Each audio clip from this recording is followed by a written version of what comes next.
Assalamualaikum warahmatullahi wabarakatuh.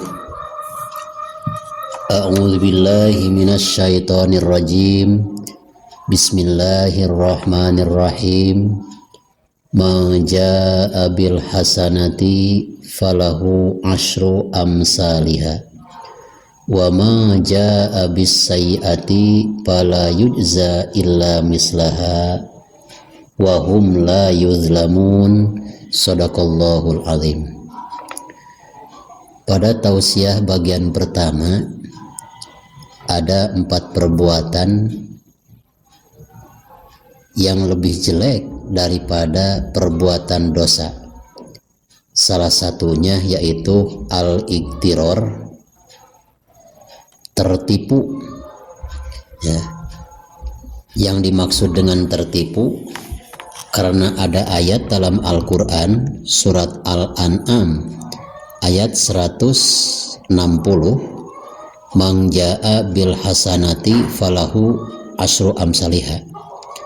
Barang siapa yang berbuat kebaikan 1 kali berarti mempunyai pahala 10 kebaikan. Wa ma jaa'a bis sayyi'ati fala yujza illa mislaha. Barang siapa yang mendatangkan suatu kejahatan 1 kali berarti siksanya pun 1 kali. Ada orang yang beranggapan dengan ayat ini mereka semakin leluasa untuk berbuat dosa. Padahal ayat ini menunjukkan tentang betapa besarnya kasih sayang Allah Subhanahu wa Ta'ala kepada hamba-hambanya. Sabda ulama, walaupun seseorang berbuat dosa 1 kali, siksanya 1 kali, tapi jangan salah, kita harus ingat, walaupun perbuatan dosa 1 kali, siksanya 1 kali, tapi efek samping kejelekannya, keburukannya ada 10. Yang pertama, walaupun siksanya 1 kali, tapi di sisi lain ada 10 kerugian bagi orang yang berbuat dosa. Yang pertama, suhtullah, akan mendapatkan kebencian, kutukan, laknat dari Allah Subhanahu wa Ta'ala. Seperti yang telah kita maklumi, setiap orang yang berbuat dosa pasti akan kena kemurkaan Allah Subhanahu wa Ta'ala. Yang kedua, parhu iblis. Efek daripada perbuatan dosa kita walaupun siksanya 1, itu efek yang kedua adalah membuat gembira, membuat senang iblis. Karena iblis paling suka apabila ada hamba Allah yang bisa disesatkan. Iblis itu siang malam tidak pernah tidur.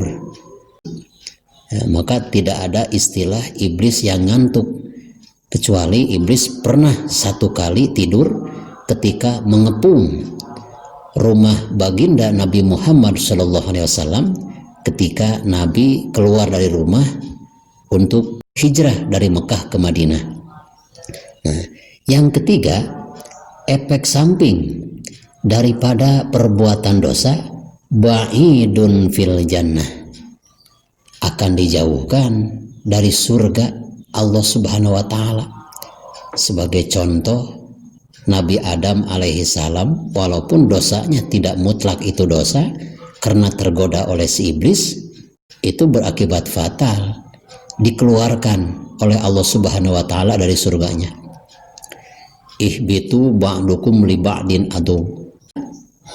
Siti Hawa dibuang ke tanah Jidah, Nabi Adam dibuang ke tanah Hindi, dan iblis pun dibuang oleh Allah Subhanahu wa Ta'ala karena memasuki surga dengan dibonceng oleh ular, sehingga ular pun jadi makhluk dikutuk oleh Allah Subhanahu wa Ta'ala, sehingga dikeluarkan.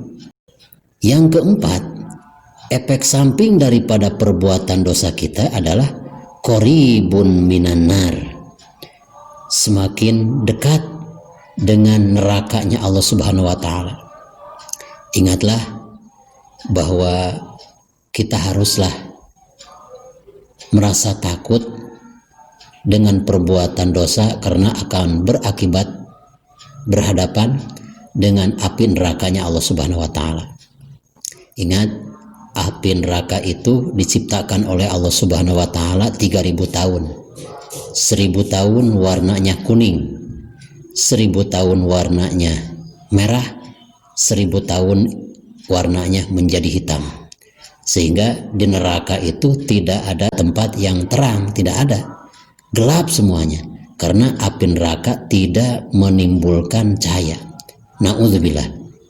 Perbuatan apapun dosa kita, dari mulai dosa hak adami, sebelum meninggal dunia kita tidak istirdo, tidak islah, maupun dosa kepada Allah Subhanahu wa taala, tidak bertobat secara langsung kepada Allah, akan menimbulkan semakin dekat dengan nerakanya Allah Subhanahu wa taala.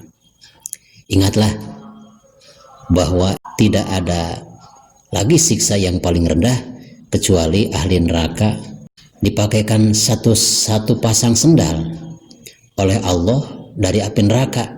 Ketika sendal dipakai di kaki, itu yang meletus, yang meledak adalah kepalanya. Itu dasar-dasarnya api neraka. Bagian kepala aja karena pakai sendal di bawah, kan kaki di bawah dipakaikan sendal dari neraka, yang meledak itu kepalanya. Kepala yang di atas sudah meledak, apalagi kaki-kakinya. Itu pahamnya. Yang kelima, efek dari perbuatan dosa walaupun siksanya satu, tapi mempunyai efek samping 10. Nomor 5-nya, jaba man huwa ahabba ilaihi wa huwa nafsuhu. Orang tersebut mengkhianati kepada sesuatu yang paling dicintai oleh dirinya. Apa yang paling dicintai oleh manusia itu sendiri? Ya, dirinya sendiri. Apabila seseorang berbuat dosa, maka orang tersebut sudah mengkhianati sesuatu yang paling dicintainya, yaitu badannya sendiri. Itulah, hati-hati dengan ayat surat Al-An'am ayat 160. Ya, itu betapa besarnya kasih sayang Allah kepada kita. Bukan berarti Allah memberikan keleluasaan untuk kita berbuat dosa. Itulah bagian kedua. Sesuatu yang paling jelek daripada dosa adalah ketika kita merasa tertipu. Nah, dengan ayat-ayat Allah surat Al-An'am ayat 160. Mudah-mudahan dengan dibacakannya penjelasan ayat ini, semakin kita waspada bahwa dosa mewariskan tentang siksa Allah Subhanahu wa taala. Selamat bertemu kembali di tausiah berikutnya pada bagian yang ketiga. Semoga bermanfaat. Wassalamualaikum warahmatullahi wabarakatuh.